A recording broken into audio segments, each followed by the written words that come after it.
እቲ ዝዓበየን ዝሕፍርን ናይ FBI ውድቀት እታ ክልተ ገጽ ዘለዋ ሰላይት ኣብ ዓለም ስለያን ስለያ ውዲታትን FBI ካብ ዝገበሮም ታሪኻዊ ዝኾኑ ዓበይቲ ጌጋታት ሓደ ንካትሪና ሌንግ ከም ኣገዳሲትን እምንትን ናይ ቻይና ምንጭ ሓበሬታ ገይሩ ምእማኑ እዩ። እዚ ትካል እዚ ንካትሪና ንልዕሊ 20 ዓመታት ከም ኮኸብ ሰላይት ክጥቀመላ ከሎ ንሳ ግና ብምስጢር ነቲ ናይ ኣሜሪካ ዝኸበደ ምስጢራት ናብቲ ሚኒስትሪ ጸጥታ ሃገር ቻይና MSS ዝበሃል ትካል ኣሕሊፋ ትህብ ዝነበረት ድርብ ወኪል እያ ነይራ። እቲ ዝያዳ ዘገርም ግና እዚ ኩሉ ክኸውን ከሎ ካትሪና ምስቲ ንዓኣ ክቆጻጸርን ክከታተልን ዝተመደበ ላዕለዋይ ወኪል FBI JJ ስሚዝ ጥቡቕ ፍቕራዊ ርክብ መስሪታ ብምጥባር እዩ ነይሩ። እዚ ኣብ መንጎ ስራሕን ስምዒትን ዝተፈጥረ ምትሕውዋስ ንመከላኸሊ ስርዓት ኣሜሪካ ካብ ውሽጡ ንኽበላሾ መገዲ ጸሪጉ እዩ። ቻይና ኣብ ስርሒት ዝተጠቀመትሉ ስልቲ ካብቲ ናይ ቀደም ሕብረት ሶቪየት KGB ዝጥቀመሉ ዝነበረ መገድታት ፈጺሙ ዝተፈለየ ነይሩ። እቶም ናይ ቀደም ሩሳውያን ሰለይቲ መብዛሕትኡ ግዜ ብገንዘብ ብፖለቲካዊ እምነት ወይ ድማ ብጸቕጢ ተደፋፊኦም እዮም ዝሰርሑ ነይሮም። ቻይና ግና ንካትሪና ሌንግ ክትምልምል ከላ ፍሉይ ዝኾነ ናይ ስነልቦና ስልቲያ ተጠቂማ። ካትሪና ኣብ ሕብረተሰብ ኣሜሪካ ክብሪ ዝነበራ ሃብታም ከምኡውን ኣብ ላዕለዎት ጽላላት ስልጣን ጽልዋ ዘለዋ ስደተኛ ብምንባራ ቻይናውያን ሰለይቲ ንዓኣ ንሃገርኪ ክትሕግዝ ግዴታ ኣለኪ ብዝብል ናይ ዓሌታዊ ሓበንን ሃገራዊ ስምዒትን ብምጥቃምዮም ናብ መርበቦም የእትዮሞም። ካትሪና ነዚ መፀዋዕታ እዚ ብምቕባል ኣብ ቅድሚ FBI ከም ተኣማኒት ወኪል ብድሕር መጋረጃ ግና ከም ቀታሊት ሰላይት ኮይና ክልተ ገጽ ዘለዎ ህይወት ክትመርሕ ጀመረት። ካትሪና ሌንግ ኣብ ሎስ አንጀለስ ኣብ ዝነበሩ ቻይናውያን ኣሜሪካውያን ኣዝያ ፍልጥትን ሓያል ጽልዋ ዘለዋን ውልቀ ሰብያ ነይራ። ኣብ ፖለቲካዊ ውድባትን ኣብ ዓበይቲ ናይ ንግዲ ዓንኬላትን ዝነበረ ዓሚቕ ዝምድና ንFBY ዓይኑ ከም ዝዕምት ጥራይ ዘይኮነስ ንሳት ትብሎ ኩሉ ከም ሓቂ ክቕበሎ ገይሩዎ እዩ። እቲ ትካል ጸጥታ ኣሜሪካ ንዓኣ ከም ናይ ቻይና ኮሚኒስት ፓርቲ መራሕቲ እትፍለጥ ወርቃዊት ምንጭ ገይሩ ክሪኣ ከሎ ንሳ ግና ነቲ ንሳቶም ዘይፈልጥዎ ናይ ቻይና ስለያዊ ስልቲያ ክተተግብር ጸኒሓ። እዚ ስልቲ እዚ ብስም 1,000 ፍረ እኽሊ ወይ ሑፃ ዝፍለጥ ኮይኑ ቀንዲ ትርጉሙ ድማ ሓደ ዓቢ ምስጢር ብሓደ ሰላይ ካብ ምዝራፍ ኣብ ክንድኡ ንኣሽቱ ሓበሬታት ብተምሃሮ ብቱሪስትታትን ብነጋዶን ኣቢልካ ምእካብ ማለት እዩ። ካትሪና ሓንቲ ካብ ዘን ፍረ እኽሊ ክትከውን ተመዲባ እኳ እንተነበረት ውፅኢት ስራሓ ግና ካብቲ ዝተገመተ ንላዕሊ ንኣሜሪካ ኣዕናዊ ኮይኑ ተረኺቡ። እቲ ሓቂ ምስ ተጋሃደ ካትሪና ሌንግ ንዓሰርተታት ዓመታት ንኣሜሪካ ክትጥብር ጥራይ ዘይኮነስ ነቲ ድሕነት ሃገር ዝከላኸል ትካል FBI ካብ መሰረቱ ኣናዊጻቶ እያ። ምስቶም ላዕለዎት ወኪላት ዝነበራ ጾታዊ ርክብ ንዓኣ ካብ ዝኾነ ይኹን ጥርጣረን መርመራን ሸፊኑ ሒዝዋ ነይሩ። እዚ ታሪኽ እዚ ሓደ ውልቀ ሰብ ብኸመይ ንሓደ ዓቢ ትካል ተጻዊቱሉ ጥራይ ዘይኮነስ ቻይና ብኸመይ ስምዒትን ሰብኣዊ ድኻምን ተጠቂማ ኣብ ልዕሊ ኣሜሪካ ሰሊኻ ክትኣቱ ከም ዝኽኣለት ዘርኢ ዓቢ ትምህርቲ እዩ። እቲ ፓርለር ሜይድ ዝብል ናይ ምስጢር ስም ኣብ መወዳእታ ንFBI ዝኸበደ ናይ ታሪኽ ጽፍዒት ኮይኑ ተረፈ። ካብ ጓንጉዙ ናብ ኮርኔል ምምስራት ምስጢራዊ መርበብ ናይ ካትሪና ሌንግ ዘገርም ታሪኽ ዝጅምር ኣብታ ኣብ ደቡባዊ ቻይና ትርከብ ከተማ ጓንጉዙ እዩ። ገና ህፃን ከላ ወለዳ ሓደ ውላዶም ብሞት ድሕሪ ምስኣኖም ንዓኣ ምስ እኳኣን እሞኣን ክትዓቢ ሃብዋ። እዚ ናይ መጀመርታ ናይ ስድራ ቤት ምፍልላይ ኣብ ውሽጣ ናይ ምንባርን ናይ ምጥባርን ክእለት ከም እተማዕበል ገይርዋ ክኸውን ይኽእል እዩ። ኣብ ሆንግ ኮንግ ንዓበየት ምስ ከደት ኣእሙሮኣ ካብቶም መዛኑኣ ንላዕሊ በሊሕን ተንኮለኛን ኮነ።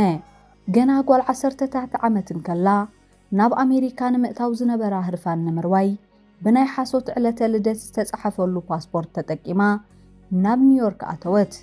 እዚ ቀዳማይ ናይ ሓሶት ስጉምቲ ኮይኑ ነቲ ንመጻኢ ክትሰርሖ ዝኽኣለት ዓቢ ናይ ክድዓት ታሪኽ መሰረት ዘንጸፈ እዩ ነይሩ። ካትሪና ብናይ ትምህርቲ ዕድል ናብቲ ላዕለዋይ ደረጃ ዘለዎ ዩኒቨርሲቲ ኮርኔል ክትኣቱ ከላ እቲ ዓቢ ዕላማኣ ትምህርቲ ጥራይ ኣይነበረን። ኣብኡ ድማ ምስቲ ድሒራ ዝተመርዓወቶ ከም ተላለየት። ድሕሪ ምረቓ ካትሪና ኣብቶም ንመንግስቲ ቤጂንግ ዝድግፉ ተምሃሮን ፖለቲካዊ ምንቅስቓሳትን ኣዝያ ንጥፍቲ ብምንባር ምስ ጽልዋ ዘለዎም ቻይናውያን ኣሜሪካውያን ጥቡቕ ርክብ ክትምስርት ጀመረት። ኣብ ቺካጎ ዝነበራ ግዜ ነቲ ንመጻኢ ዘገልግላ ምስጢራዊ መርበብ ንምምስራት ዝተጠቀመትሉ ዕድል እዩ ነይሩ። እዚ ኩሉ ንጥፈታት እዚ ንመጻኢ ስራሓ ከም ሰላይት ዘዳለዋ ምስጢራዊ መሳለል እዩ ነይሩ። ኣብ 1980 ምስ በዓል ቤታ ናብ ሎስ አንጀለስ ምስ ተሰጋገረት ካትሪና ኣብ ሓንቲ ብኤፍቢአይ ትጥርጠር ዝነበረት ናይ ኣታውን ወጻእን ንግዳዊ ትካል ብደረጃ ማናጀር ክትሰርሕ ጀመረት። እታ ትካል ንቴክኖሎጂ ኣሜሪካ ብዘይ ሕጋዊ መገዲ ናብ ቻይና ተመሓላልፍ ከም ዝነበረት ዝጥቀስ ኮይኑ ካትሪና ድማ ኣብ ማእከል እዚ ኩሉ ጥርጣረታት እያ ነይራ። ኣብ ነሓሴ 1982 እዩ ድማ እቲ ናይ መወዳእታ ዕድላ ዝወሰነ ፍጻመ ዘጋጠመ። ወኪል ኤፍቢአይ ጄጄ ስሚዝ ናብ ገዝኣ ብምኻድ ማዕጾ ቤታ ከሕኩሐ። ጄጄ ስሚዝ ንካትሪና ከም ሓንቲ ተራ ቻይናዊት ስደተኛ ዘይኮነስ ከም ኣዝያ ጠቓሚት ምንጪ ሓበሬታ ገይሩ ረኣያ። ድሕሪ ናይ ኣዋርሕ መርመራን ምስጢራዊ ዘተን ካትሪና ምስ ኤፍቢአይ ክትሰርሕ ተሰማምዐት። ፓርለር ሜይድ ዝብል ናይ ምስጢር ስም ተዋሂብዋ ኣብ 31 ዓመታ ብዛዕባ ላዕለዎት መራሕቲ ቻይናን ሚኒስትሪ ጸጥታን ሓበሬታ እተቕርብ ኮኸብ ሰላይት ኣሜሪካ ኾነት። ንልዕሊ 20 ዓመታት ድማ ኤፍቢአይ $1.7 ሚልዮን ዝግመት ክፍሊት ከፈለላ። እቲ ንሳት ተቕርቦ ዝነበረት ሓበሬታ ብቐጥታ ናብቲ ላዕለዋይ ጽፍሒ ስልጣን ዋሽንግተን ይበጽሕ ነበረ። ካብ ሮናልድ ሬጋን ጀሚሩ ክሳብ ቢል ክሊንተን ዝነበሩ 4 ፕሬዝደንትታት ኣሜሪካ ብመሰረት እቲ ካትሪና ተምጾ ዝነበረት ሓበሬታ ተመርኪሶም እዮም ኣብ ልዕሊ ቻይና ዝነበሮም ፖሊሲ ይቐርጹ ነይሮም። እቲ ዘሕዝን ግና እቶም ፕሬዝደንታትን እቲ ኤፍቢአይን እቲ ዝወሃቦም ዝነበረ ሓበሬታ ብመንግስቲ ቻይና ተመሊኡን ተጻፊፉን ዝመጸ መጻወድያ ምዃኑ ዝፈልጡሉ ግዜ ኣዝዩ ቀልጢፉ ይመጸን።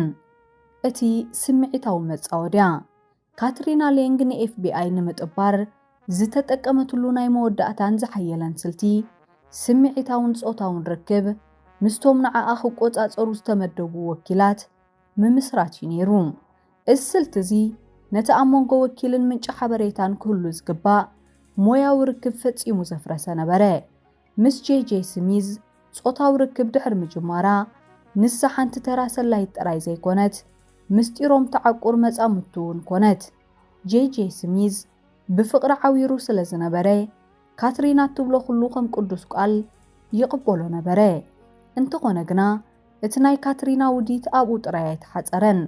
ድሕሪ ቁሩብ ግዜ ጄጄ ስሚዝ ንካትሪና ምስ ቢል ክሊቭላንድ ዝተባሃለ ካልእ ላዕለዋይ ወኪል ኤፍቢአይ ኣላለያ።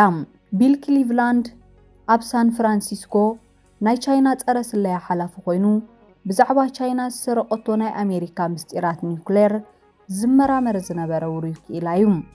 እቲ ዘሰንብት ሓቂ ግና ካትሪና ምስ ቢል ክሊቭላንድ እውን ፍቕራዊ ርክብ ጀመረት። እቶም ክልተ መሓዙትን ብጾትን ዝኾኑ ወኪላት ኤፍቢአይ ካትሪና ምስ ክልቲኦም ትድቅስ ከም ዝነበረት ፈጺሞም ኣይፈልጡን ነበሩ። እዚ ድርብ ርክብ እዚ ንካትሪና ናብ ምስጢራት ኤፍቢአይ ዘይተገደበ ኣፍ ደገ ኸፈተላ። ካትሪና ካብ ጄጄ ስሚዝ ብዛዕባ ፖለቲካዊ ምስጢራት ካብ ቢል ክሊቭላንድ ድማ ብዛዕባ ጸጥታን ኒውክሌርን ዝምልከቱ ሓበሬታታት ትረክብ ነበረት። ክልቲኦም መነባብሮኦምን ሞየኦምን ከይፈርስ ብምስጋእ ንካትሪና ካብ ዝኾነ ይኹን ጥርጣሬ ሸፊኖም ሒዞምዋ ነበሩ። ሓደ ካብቲ ንኤፍቢአይ ሕቶ ክፈጥረሉ ዝግባእ ዝነበረ ዓቢ ምልክት ካትሪና ንሓንሰን ሁዋንግ ዝተባሃለ ኣብ ቻይና ብስለያ ዝተኣስረ ኣሜሪካዊ ጠበቓ ንምርኣይ ዝገበረቶ መብጽሕ እዩ። ኣብ ቻይና ሓደ ወጻእተኛ ናብ ፖለቲካዊ እሱራት ክቐርብ ዳርጋ ዘይሕሰብ እዩ። ካትሪና ግና ብዘይ ዝኾነ ጸገም ኣትያ ምስ ምርኣያ ምስቲ ናይ ቻይና ሚኒስትሪ ጸጥታ ኤምኤስኤስ ጥቡቕ ዝምድና ከም ዘለዋ ዝገልጽ ንጹር መጠንቀቕታ ነበረ።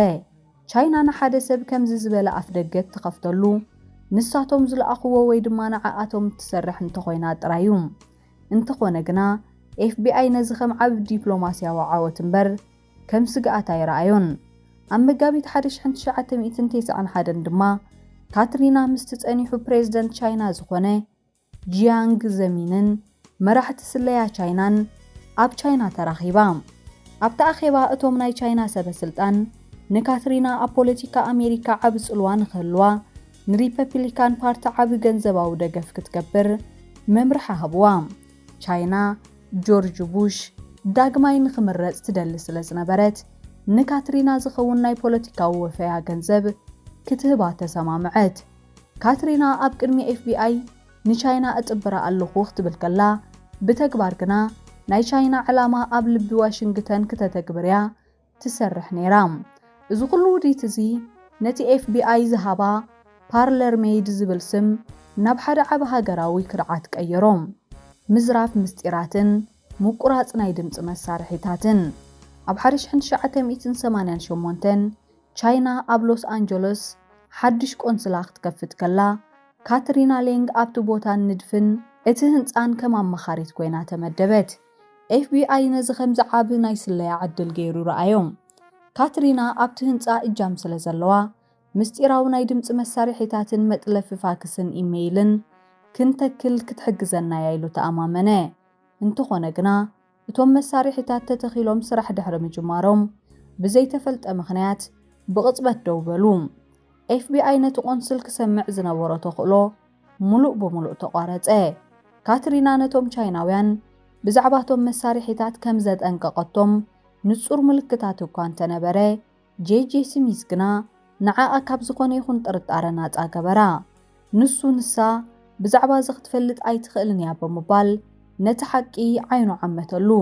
እቲ ዘገርም ግና ንሱ ንባዕሉ ካትሪና ክሳብ ክንደይ ዓሚቕ ምስጢር ትፈልጥ ከም ዝነበረት ኣይፈልጥን ነበረ። ካትሪና ዝተጠቀመትሉ ናይ ስርቂ ስልቲ ኣዝዩ ተራ ግና ከውፅኢታዊ ነበረ።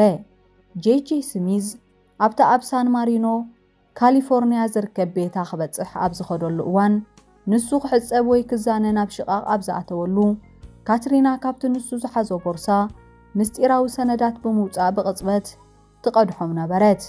እቶም ሰነዳት ድማ ብቐጥታ ናብቲ ሚኒስትሪ ጸጥታ ቻይና MSS ይለኣኹ ነበሩ። JJ ስሚዝ ንካትሪና ኣዝዩ ኣምና ስለ ዝነበረ ቦርሱኡ ክፉት ገይሩ ካብ ዓይኑ ክርሕቕ ይፈቅድ ነበረ። እዚ ድማ ንካትሪና ንልዕሊ 20 ዓመታት ዝቐጸለ ምስጢራዊ ምንጭ ሰነዳት ኮና። ኣብ 1992 ሓደ ካልእ ናይ FBI ምንጭ ሓበሬታ ካትሪና እትበሃል ሰብ ኣብ ውሽጢ እቲ ትካል ኮይና ንመንግስቲ ቻይና ትሰርሕ ከም ዘላ ንጹር መጠንቀቕታ ሃበ። እንተኾነ ግና JJ ስሚዝ ነቲ ሰብ ሓሳውን ጸላእ ደቂ ኣንስትዮን ብምባል ኣቓልቦ ከይሃቦ ተረፈ። ካትሪና ኣብ መርመራታት ክትጥርጠር ዝገበራ ቀንዲ ምኽንያት ኣብቲ ትካል ናይ ቻይና ጨንፈር ሰራሕተኛታት ስለ ዝቐያየሩን ብዘይካ JJ ስሚዝ ካልእ ሰብ ብዛዕባ ሙሉእ ታሪኽ ስራሓን ኣብ መጻጽኣን ሓበሬታ ስለ ዘይነበሩ እዩ። JJ ግና ከም ዋልታ ኮይኑ ካብ ኩሉ መርመራታት ይከላኸለላ ነበረ። JJ ስሚዝ ኣብ መወዳእታ 2000 ዓመተ ምህረት ጥሮታ ምስ ወፀ ወላ እኳ ብደረጃ ሃገር ናይ ስለያ ዓወት መዳልያ ተሸላሚ እንተኾነ እቲ ንካትሪና ሸፊኑ ዝሓዛ ዝነበረ ዋልታ ግና ብኡ ንብኡ ኣብቅዐ። እቲ ሓድሽ ናይ ቻይና ጨንፈር ሓላፊ ኬን ጌይድ ነቲ ፓርለር ሜይድ ዝብል ምስጢራዊ ፋይል ዳግማይ ምስ መርመሮ ዘሰንብድ ሓቅታት ረኸበ። ካትሪና ካብቲ ኣብ ዩኒቨርሲቲ ቺካጎ ትመሃረሉ ዝነበረት ግዜ ጀሚራ ናይ ቻይና ወኪል ክትከውን ከም እትኽእል ተገንዘበ። FBI ንዓሰርተታት ዓመታት ከም ምንጭ ሓበሬታ ዝተጠቀመላ ሰብ ካብ መጀመርታ ጀሚራ ንኣሜሪካ ንምጥፋእ ዝተለኣኸት ድርብ ስለያ ምዃና ተጋህደ። እቲ ትካል ሕጂ ነቲ ንልዕሊ 20 ዓመታት ዝቐሰሞ ሓበሬታታት ኩሉ ከም መርዚ ገይሩ ክሪኦ ተገደደ። እቲ ዝዓበየ ውድቀት FBI ኣብ 2002 ዓመተ ምህረት FBI ነቲ ፓርለር ሜይድ ዝተባሃለ ምስጢራዊ ፋይል ዳግማይ ምስ መርመሮ እቲ ጉዳይ ካብቲ ዝተገመተ ንላዕሊ ሓደገኛ ምዃኑ ተገንዘበ። ብቕጽበት ድማ ንካትሪና ሌንግ ብምስጢር ክከታተላ ጀመረ።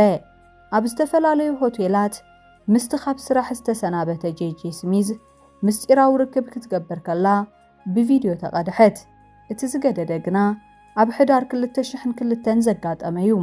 ካትሪና ናብ ቻይና ንምጋሽ ኣብ ማዕርፎ ነፈርቲ ሎስ አንጀለስ ከላ ወኪላት FBI ብምስጢር ቦርሳ ኣፈተሽዎ። ኣብ ውሽጢ ቦርሳ ድማ ምስጢራዊ ስእልታት ናይ 6 ወኪላት FBI ተረኽበ። ካትሪና ካብ ቻይና ምስ ተመልሰት እቶም ስእልታት ኣብ ቦርሳ ኣይነበሩን። እዚ ድማ ነቶም ስእልታት ናብቲ ሚኒስትሪ ጸጥታ ቻይና MSS ኣሕሊፋ ከም ዝሃበቶም ዘረጋግጽ ጭብጢ ነበረ። እቲ ምርመራ እናሓየለ ምስ ከደ ካትሪና ኣብ መወዳእታ ምስ ጄጄ ስሚዝ ካብ 1980ታት ጀሚራ ጾታዊ ርክብ ከም ዝነበራን ንሱ ክሕጸብ ናብ ሽቓቕ ኣብ ዝኣተወሉ ሰነዳት ካብ ቦርስኡ ትሰርቕ ከም ዝነበረት ንኽትእመን ተገደደት። ኣብ ቤታ እውን ብምስጢር ዝተቐድሑ ናይ ድምፂ መዛግብቲ ተረኸቡ። እዚ ኩሉ ጭብጥታት ብምሓዝ ድማ ኣብ 9 ሚያዝያ 2003 ካትሪና ሌንግ ብኽሲ ምዝራፍ ምስጢራት ድሕነት ሃገር ተኣስረት። እንተኾነ ግና መንግስቲ ኣሜሪካ ንካትሪና ብኽሲ ስለያ ናብ ቤት ፍርዲ እንተደኣ ኣቕሪብዋ ብዙሓት ዝተሓብኡ ምስጢራት ስለያ ኣሜሪካ ኣብ ቅድሚ ህዝቢ ክቃልዑ ስለ ዝኽእሉ ብኽሲ ስለያ ዘይኮነስ ብናይ ሓሶት ቃል መሃብ ጥራይ ተኸሰሰት። እቲ ዘገርም ግና እቲ ኩሉ ዝተገብረ ጻዕሪ ኣብ መወዳእታ ብሕጋዊ ቴክኒክ ፈሸለ። እቲ ጉዳይ ዝሪኦ ዝነበረ ዳኛ መንግስቲ ኣሜሪካ ንጄጄ ስሚዝ ምስ ካትሪና ወይ ምስ ጠበቓታታ ከይዛረብ ስለ ዝኣገዶ እዚ ስጉምቲ እዚ መሰል ተኸሳሲት ንምስክር ናይ ምሕታት መሰል ዝግህዝ እዩ ብምባል ነቲ ክሲ ሙሉእ ብምሉእ ሰረዞ። ካትሪና ሌንግ ብናይ ሓሶት ቃል መሃብን ግብሪ ብዘይ ምኽፋልን ጥራይ ጥፋኣተኛ ተባሂላ ናይ 3 ዓመት ኣብ ዝባና ዝኸውን መቕጻዕቲ $200 ናይ ማሕበረሰብ ኣገልግሎትን $10,000 መቕጻዕቲ ጥራይ ተፈሪዳ ብነጻ ተለቐቐት። ጄጄ ስሚዝ እውን ተመሳሳሊ መቕጻዕቲ ተዋሂብዎ ካብ ቤት ማእሰርቲ ድሓነ። እቲ ካልእ ምስ ጾታዊ ርክብ ዝነበሮ ወኪል ቢል ክሊቭላንድ ድማ ብኽሲ እኳ እንተዘይቀረበ ካብ ስርሑ ክስጎግ ተገደደ። እዚ ፍጻመ እዚ ኣብ ታሪኽ ኣሜሪካ ዝዓበየን ዝሕፍርን ናይ ስለያ ውድቀት ኮይኑ ተመዝጊቡሎ። ሓንቲ ሰበይቲ ንልዕሊ 20 ዓመታት ንኽልተ ላዕለዎት ወኪላት FBI ብምጥባርን ንምስጢራት ሃገር ንቻይና ብምሃብን ኣሜሪካን ሰለይታን ኣብ ዓለም ዋጋ ከም ዘይብሎም ጌራቶም እያ። ሎሚ ካትሪና ሌንግ ካብቲ ቀደም ዝነበረ ዓብ ጽልዋን ዝናን ተፈልያ ኣብ ሎስ አንጀለስ ብስቕታ ትነብር ኣላ። እቲ ሓደ ግዜ ንመራሕቲ ሃገር ዘማኽር ዝነበረ ድምጻ ሕጂ ግና ፈጺሙ ተደፊኑ ይርከብ።